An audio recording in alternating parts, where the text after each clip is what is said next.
Happy Republic day friends. आज गणतंत्र दिवस है और गणतंत्र दिवस से related most important top 70 question लेकर आया हूँ। आप सभी सबसे पहले कमेंट सेक्शन में जय हिंद वंदे मातरम जरूर लिख देंगे और सभी क्वेश्चन मोस्ट इंपॉर्टेंट सेलेक्टेड है। गणतंत्र दिवस से रिलेटेड आपको जनरल नॉलेज भी पता होना चाहिए और एग्जाम में भी यहाँ से प्रश्न जरूर बनते हैं। टॉप 70 क्वेश्चन आपका पूरा कंप्लीट हो जाएगा। पूरा देखने वाले हैं गणतंत्र दिवस क्यों मनाया जाता है, इतिहास क्या रहा है और इससे अलावा जितने भी मोस्ट इंपॉर्टेंट क्वेश्चन है सारे हम कवर करने वाले हैं। चलिए स्टार्ट करते हैं। आगे बढ़ने से पहले आप हमारा एप्लीकेशन जरूर इंस्टॉल कर लीजिए। Online HD point play store में सर्च करिएगा और रिपब्लिक डे सेल चल रहा है, तो रिपब्लिक डे सेल में आपको 50% तक ऑफ मिलेगा PDF में, पेड कोर्सेज में। इस ऐप को इंस्टॉल कर लीजिए। फ्री PDF फाइल भी मिल जाएगा जो मैं क्लास में ले रहा हूँ, इसकी भी PDF आपको यहाँ पर मिल जाएगी, ठीक है। इसके अलावा करंट अफेयर्स 2024 कंप्लीट वार्षिकांक, इस पर 50% ऑफ चल रहा है मात्र 49 रुपीज़ में। इसका रेट बताना चाहता हूँ कि रिपब्लिक डे के जस्ट बाद से इसका रेट 99 हो जाएगा। उससे पहले आप इस PDF को जरूर खरीद लीजिए। डिस्क्रिप्शन बॉक्स में लिंक दिया गया है। टॉप 1200 इसमें ऑनलाइनर भी हैं, साथ में MCQ भी दिए गए। टोटल इसमें आपको 3000 प्लस क्वेश्चन देखने को मिलेंगे, MCQ साथ में डिटेल के साथ में। कोई प्रॉब्लम है व्हाट्सएप पर मैसेज करिए। देखते हैं क्वेश्चन नंबर फर्स्ट। 26 जनवरी 2025 को गणतंत्र दिवस की कौन सी वर्षगांठ मनाई गई है? राइट आंसर है ऑप्शन ए 76वीं। देखिए इस वर्ष 26 जनवरी 2025 को गणतंत्र दिवस की 76वीं वर्षगांठ मनाई गई है। अगला प्रश्न, गणतंत्र दिवस यानी 26 जनवरी मनाने का कारण क्या है? राइट आंसर है ऑप्शन सी, इस दिन संविधान लागू हुआ था, इसलिए प्रतिवर्ष 26 जनवरी को गणतंत्र दिवस मनाया जाता है। अगला प्रश्न, 26 जनवरी 2025 को गणतंत्र दिवस पर मुख्य अतिथि कौन है? राइट आंसर है option D, Prabowo Subianto. Prabowo Subianto Indonesia के राष्ट्रपति हैं। इस बार गणतंत्र दिवस पर चीफ गेस्ट हैं। देखिए हर साल किसी न किसी देश के राष्ट्राध्यक्ष को इनवाइट किया जाता है चीफ गेस्ट के रूप में। डिटेल में समझते हैं। राष्ट्रपति सुबियांतो भारत के गणतंत्र दिवस समारोह में शामिल होने वाले चौथे इंडोनेशियाई राष्ट्रपति होंगे। गणतंत्र दिवस 2024 में इमैनुअल मैक्रों थे मुख्य अतिथि, फ्रांस के राष्ट्रपति। इस बार पहली बार इंडोनेशिया का 352 सदस्यीय मार्चिंग और बैंड दल भी गणतंत्र दिवस परेड में भाग लेगा। बात इंडोनेशिया की हो रही है। यह दक्षिण पूर्व एशिया और ओशनिया में स्थित एक विशाल देश है जिसकी राजधानी जकार्ता है। करेंसी रुपया है। अगला प्रश्न, गणतंत्र दिवस 2025 की थीम क्या है? देखिए इंपॉर्टेंट क्वेश्चन है, थीम पूछ लेता है एग्जाम में। राइट आंसर है ऑप्शन डी, स्वर्णिम भारत विरासत और प्रगति, यानी कि golden India heritage and progress. ये है 2025 की थीम। देखिए 2025 की थीम है स्वर्णिम भारत विरासत और प्रगति या विकास, जो भारत की समृद्धि, सांस्कृतिक विरासत और इसकी प्रगति की निरंतर यात्रा को दर्शाता है। अगला प्रश्न, गणतंत्र दिवस परेड में भाग लेने वाला सर्वोच्च रैंक वाला सैन्य अधिकारी कौन है? राइट आंसर है option D, chief of defence staff यानी CDS। जो CDS होते हैं वो गणतंत्र दिवस परेड में भाग लेने वाले सर्वोच्च रैंक के अधिकारी होते हैं। भारत सेना के retired lieutenant general Anil Chauhan देश के दूसरे CDS हैं। इससे पहले CDS जनरल बिपिन रावत की हेलीकॉप्टर क्रैश निधन हो गया था। 2022 में CDS क्रूमैन को नियुक्त किया गया था। अभी वर्तमान में लेफ्टिनेंट जनरल अनिल चौहान हैं। अगला प्रश्न, 21 तोपों की सलामी का महत्व क्या होता है? राइट आंसर है ऑप्शन सी, किसी राष्ट्र प्रमुख को सम्मानित करना यह एक सैन्य परंपरा है। अगला प्रश्न, वीटिंग रिट्रीट समारोह का क्या महत्व होता है? राइट आंसर है ऑप्शन बी, यह गणतंत्र दिवस समारोह के अंत का प्रतीक होता है। बीटिंग रिट्रीट सेरेमनी से समारोह का अंत किया जाता है। अगला प्रश्न, भारत में संविधान लागू होने से पूर्व किस अधिनियम के तहत शासन चल रहा था? राइट आंसर है ऑप्शन ए, भारत सरकार अधिनियम 1935 के तहत शासन चल रहा था। अगला प्रश्न, केंद्र सरकार ने 24 जनवरी की जगह अब किस दिन से गणतंत्र दिवस समारोह को शुरू करने का फैसला किया है? राइट आंसर है ऑप्शन डी, 23 जनवरी। केंद्र सरकार ने अब 23 जनवरी से गणतंत्र दिवस समारोह शुरू करने का फैसला किया है। देखिए गणतंत्र दिवस समारोह 23 जनवरी यानी पराक्रम दिवस या नेताजी सुभाष चंद्र बोस की जयंती शुरू होता है।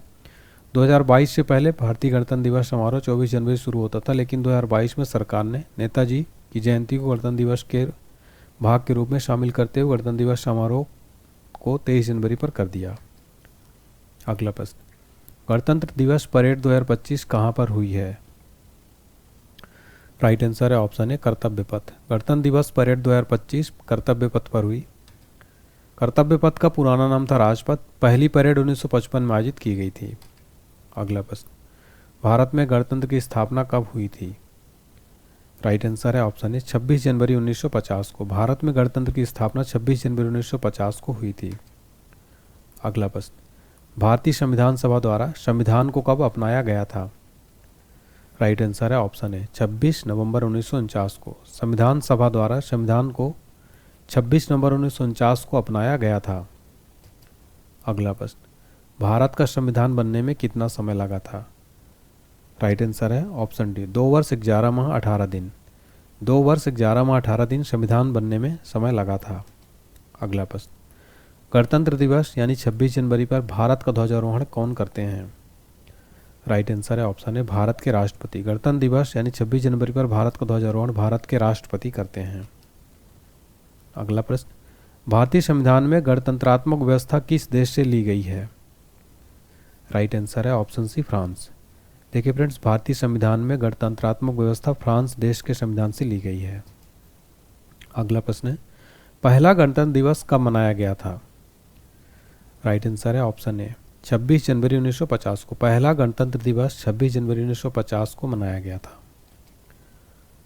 पहले गणतंत्र दिवस के मुख्य अतिथि कौन थे? राइट आंसर है ऑप्शन ए इंडोनेशिया के राष्ट्रपति सुकर्णो। इंडोनेशिया के राष्ट्रपति सुकर्णो पहले गणतंत्र दिवस में चीफ गेस्ट थे, जैसे इस बार इंडोनेशिया के ही राष्ट्रपति प्रबोवो सुबियांतो हैं। तो 1950 में प्रथम गणतंत्र दिवस परेड के मुख्य अतिथि इंडोनेशिया के राष्ट्रपति सुकर्णो थे। आगे बढ़ने से पहले मैं आपको बताना चाहता हूं, हमारा GKGS क्रैश कोर्स पर अभी सेल चल रहा है। 50% ऑफ केवल आज के लिए है, मात्र 149 रुपये में मिल रहा है। तो इस ऑफर का लाभ उठाइए। इसका रेट 499 हो जाएगा। कैसे वीडियो कोर्स है, PDF कोर्स भी है, कैसे खरीदना है, इसमें सारे सब्जेक्ट मिल जाएंगे। ऑल एग्जाम्स के लिए बहुत यूज़फुल है, चाहे आप किसी भी एग्ज़ाम की तैयारी कर रहे हो। एप्लीकेशन डाउनलोड करिएगा, पेड कोर्सेज में जाइएगा। पेमेंट करने के बाद आपको माई कोर्स में सोने लगेगा। PDF भी है और वीडियो कोर्स भी है। इस कोर्स को पढ़ने के बाद आपको GKGS पूरा कवर हो जाएगा किसी भी एग्ज़ाम के लिए। अगला प्रश्न, पहला गणतंत्र दिवस समारोह कहाँ आयोजित किया गया था? राइट आंसर है ऑप्शन डी इरविन स्टेडियम में। पहला गणतंत्र दिवस समारोह इरविन स्टेडियम में आयोजित किया गया था। देखिए, पहली गणतंत्र दिवस परेड राजधानी दिल्ली के इरविन स्टेडियम में आयोजित हुई थी। इस स्टेडियम का नाम पूर्ववर्ती वायसराय इरविन के नाम पर रखा गया था। इस स्टेडियम का नाम बाद में बदलकर नेशनल स्टेडियम कर दिया गया। फिलहाल इसका नाम मेजर ध्यानचंद नेशनल स्टेडियम है। अगला प्रश्न, किस वर्ष पहली बार राजपथ पर गणतंत्र दिवस की परेड हुई थी? राइट आंसर है ऑप्शन बी 1955 में। 1955 में पहली बार राजपथ पर गणतंत्र दिवस परेड हुई थी। अगला प्रश्न, गणतंत्र दिवस परेड के दौरान कितनी बार राष्ट्रगान बजाया जाता है? राइट आंसर है ऑप्शन सी 2 बार। गणतंत्र दिवस परेड के दौरान राष्ट्रगान 2 बार बजाया जाता है। देखिए, गणतंत्र दिवस परेड में शुरुआत में और अंत में राष्ट्रगान बजाया जाता है। अगला प्रश्न, गणतंत्र दिवस पर भारत के राष्ट्रपति जो भाषण देते हैं उसे कौन लिखता है? राइट आंसर है ऑप्शन सी राष्ट्रपति के सलाहकार। राष्ट्रपति के सलाहकार जो है वो स्पीच को लिखते हैं। अगला प्रश्न, भारत में हर साल राष्ट्रीय झंडा दिवस कब मनाया गया था? राइट आंसर है ऑप्शन डी प्रतिवर्ष 22 जुलाई को भारत में राष्ट्रीय झंडा दिवस मनाया जाता है। अगला प्रश्न है, भारतीय संविधान के जनक के रूप में किसे जाना जाता है? राइट आंसर है डॉक्टर भीमराव अंबेडकर। बाबा साहब भीमराव अंबेडकर को भारतीय संविधान का जनक कहा जाता है। अगला प्रश्न, अशोक चक्र में कितनी तीलियां होती हैं? राइट आंसर है ऑप्शन ए 24 तीलियां। अशोक चक्र में कुल 24 तीलियां हैं जो आप देख पा रहे हैं, जैसे एक तीली हो गई, दूसरी तीली, ऐसी कुल मिलाकर 24 तीली है। अगला प्रश्न, भारत के राष्ट्रीय ध्वज को संविधान सभा ने कब अपनाया था? राइट आंसर है ऑप्शन ए 22 जुलाई 1947 को। 22 जुलाई 1947 को भारत के राष्ट्रीय ध्वज को संविधान सभा द्वारा अपनाया गया था। अगला प्रश्न, भारतीय राष्ट्रगान किसने लिखा? राइट आंसर है ऑप्शन है रविन्द्रनाथ टैगोर। भारतीय राष्ट्रगान को रविन्द्रनाथ टैगोर जी द्वारा लिखा गया था। अगला प्रश्न, भारत का सर्वोच्च नागरिक पुरस्कार कौन सा है? राइट आंसर है ऑप्शन बी भारत रत्न। भारत का सर्वोच्च नागरिक सम्मान है भारत रत्न। इसकी शुरुआत हुई थी 1954 में। अगला प्रश्न, निम्न में से किस स्वतंत्रता सेनानी के जन्म दिवस के अवसर पर राष्ट्रीय अवकाश घोषित है? राइट आंसर है ऑप्शन बी, महात्मा गांधी। देखिए, महात्मा गांधी का जो जन्म दिवस है 2 अक्टूबर को राष्ट्रीय अवकाश घोषित रहता है। अगला प्रश्न, संविधान के निर्माण हेतु कितनी समितियां बनाई गई थीं?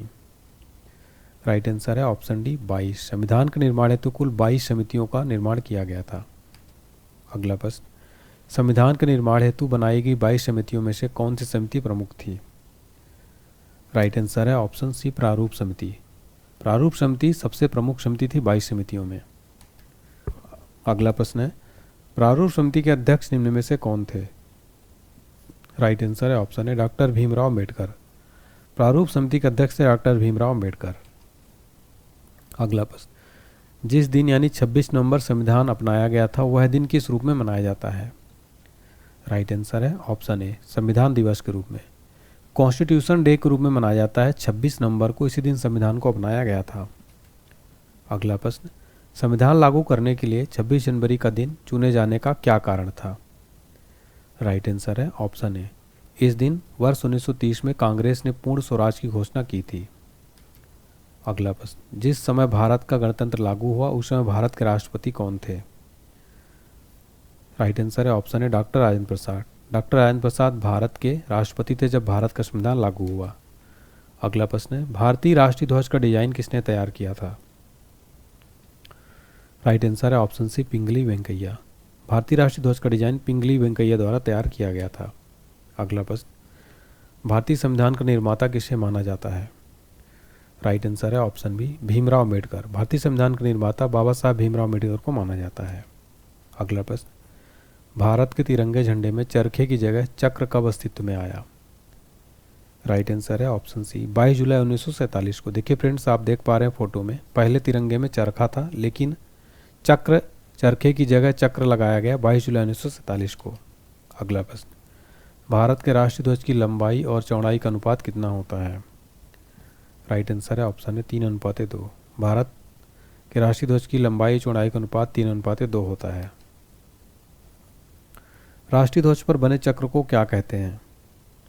राइट आंसर है ऑप्शन सी, अशोक चक्र।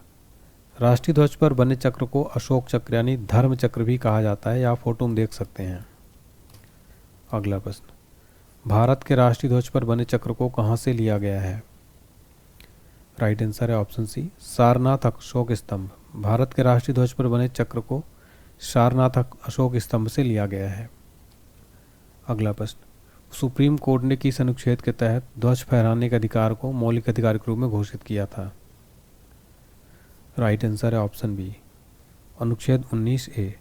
सुप्रीम कोर्ट ने अनुच्छेद 19A के तहत ध्वज फहराने के अधिकार को मौलिक अधिकार के रूप में घोषित किया था। अगला प्रश्न, भारत के राष्ट्रीय ध्वज का नाम क्या है? राइट आंसर है ऑप्शन है तिरंगा। भारत के राष्ट्रीय ध्वज का नाम है तिरंगा। अगला प्रश्न, यह कथन किसका है? एक ध्वज न सिर्फ हमारी स्वतंत्रता बल्कि सभी लोगों की स्वतंत्रता का प्रतीक है। राइट आंसर है ऑप्शन बी, जवाहरलाल नेहरू। भारत के पहले प्रधानमंत्री पंडित जवाहरलाल नेहरू जी द्वारा कहा गया था, एक ध्वज न सिर्फ हमारी स्वतंत्रता बल्कि सभी लोगों की स्वतंत्रता का प्रतीक है। अगला प्रश्न, भारत के राष्ट्रीय गान जन गण मन के रचयिता कौन है? राइट आंसर है ऑप्शन सी, रविन्द्रनाथ टैगोर। भारत के राष्ट्रीय गान जन गण मन के रचयिता है रविन्द्रनाथ टैगोर जी। देखिए, 27 सितंबर 1911 को पहली बार जन गण मन को सार्वजनिक मंच पर गाया गया था। राष्ट्रगान को पहली बार कलकत्ता में भारतीय राष्ट्रीय कांग्रेस के अधिवेशन में गाया गया था। अगला प्रश्न, भारत के राष्ट्रीय ध्वज में 3 रंग की पट्टियां कौन सी हैं? राइट आंसर है ऑप्शन ए, केसरिया सफेद हरा। भारत के राष्ट्रीय ध्वज में 3 रंग की पट्टियां केसरिया सफेद और हरा। केसरिया सफेद और हरा। अगला प्रश्न, महात्मा गांधी जी ने सविनय अवज्ञा आंदोलन को कब शुरू किया था? राइट आंसर है ऑप्शन 1930 में। महात्मा गांधी जी ने सविनय अवज्ञा आंदोलन 1930 में शुरू किया था। भारत छोड़ो आंदोलन की शुरुआत किसने की थी? राइट आंसर है ऑप्शन सी, महात्मा गांधी जी ने। भारत छोड़ो आंदोलन की शुरुआत महात्मा गांधी जी के द्वारा की गई थी। भारत का राष्ट्रीय गीत वंदे मातरम के रचयिता कौन है? राइट आंसर है ऑप्शन बी, बंकिम चंद्र चट्टोपाध्याय। भारत के राष्ट्रीय गीत वंदे मातरम के रचयिता बंकिम चंद्र चट्टोपाध्याय हैं। भारत का राष्ट्रीय गीत वंदे मातरम 1882 में प्रकाशित आनंद मठ से लिया गया था। पहली बार 1896 में कांग्रेस के कलकत्ता अधिवेशन में गीत गाया गया। वंदे मातरम को पहली बार 1896 में रविन्द्रनाथ टैगोर जी ने गाया था। अगला प्रश्न, तुम मुझे खून दो मैं तुम्हें आज़ादी दूंगा का नारा किसने दिया था? राइट आंसर है ऑप्शन सी, सुभाष चंद्र बोस जी ने। सुभाष चंद्र बोस जी ने तुम मुझे खून दो मैं तुम्हें आज़ादी दूंगा का नारा दिया था। अगला प्रश्न, इंकलाब जिंदाबाद का नारा किसने दिया था? राइट आंसर है ऑप्शन बी, भगत सिंह। इंकलाब जिंदाबाद का नारा भगत सिंह द्वारा दिया गया था। वंदे मातरम का नारा किसने दिया था? राइट आंसर है ऑप्शन सी, बंकिम चंद्र चट्टोपाध्याय। वंदे मातरम का नारा बंकिम चंद्र चट्टोपाध्याय द्वारा दिया गया था। अगला प्रश्न, गणतंत्र दिवस परेड के दौरान सैन्य सलामी कौन लेता है? राइट आंसर है ऑप्शन डी, भारत के राष्ट्रपति। गणतंत्र दिवस परेड के दौरान सैन्य सलामी भारत के राष्ट्रपति लेते हैं। गणतंत्र दिवस परेड की शुरुआत कहाँ से शुरू होती है? Right answer option B, Rashtrapati Bhavan. गणतंत्र दिवस परेड की शुरुआत राष्ट्रपति भवन से होती है। अगला प्रश्न, स्वतंत्र भारत की पहली महिला मंत्री कौन थी? राइट आंसर ऑप्शन ए, राजकुमारी अमृता कौर। स्वतंत्र भारत की पहली महिला मंत्री थी राजकुमारी अमृता कौर। गणतंत्र दिवस पर राष्ट्रपति को कितने तोपों की सलामी दी जाती है? राइट आंसर है ऑप्शन ए, 21 तोपों की। गणतंत्र दिवस पर राष्ट्रपति को 21 तोपों की सलामी दी जाती है। अगला प्रश्न, भारत का राष्ट्रीय ध्वज क्या कहलाता है? राइट आंसर है ऑप्शन है, तिरंगा। भारत का राष्ट्रीय ध्वज तिरंगा कहलाता है। अशोक चक्र पर 3 सिंह क्या दर्शाते हैं? राइट आंसर है ऑप्शन डी, शक्ति, साहस और आत्मविश्वास। जो आप देख पा रहे हैं 3 चक्र 3 सिंह, ये शक्ति, साहस और आत्मविश्वास दर्शाते हैं। राष्ट्रीय गीत वंदे मातरम की रचना किसने की? राइट आंसर है ऑप्शन ए, बंकिम चंद्र चट्टोपाध्याय। राष्ट्रीय गीत वंदे मातरम की रचना बंकिम चंद्र चट्टोपाध्याय द्वारा की गई थी। अगला प्रश्न, भारत का राष्ट्रीय प्रतीक क्या है? राइट आंसर है ऑप्शन सी, अशोक के स्थित स्तंभ की अनुकृति। आप देख सकते हैं ये पुराना अशोक स्तंभ है, ये नया अशोक स्तंभ है। अगला है, दिल्ली में राजपथ के किनारे कौन सी नदी बहती है? राइट आंसर है ऑप्शन बी, यमुना नदी। दिल्ली में राजपथ के किनारे यमुना नदी बहती है। अगला प्रश्न, भारत का राष्ट्रीय वृक्ष कौन सा है? राइट आंसर है ऑप्शन डी, बरगद का पेड़। भारत का राष्ट्रीय वृक्ष है बरगद का पेड़। ये आप देख सकते हैं फोटो में। अगला प्रश्न, जय हिंद का नारा, जय हिंद शब्द का अर्थ क्या है? Right answer option B, Bharat की विजय। जय हिंद शब्द का मतलब है भारत की विजय। भारत की राजधानी क्या है? राइट आंसर है ऑप्शन है, दिल्ली। भारत की राजधानी है दिल्ली।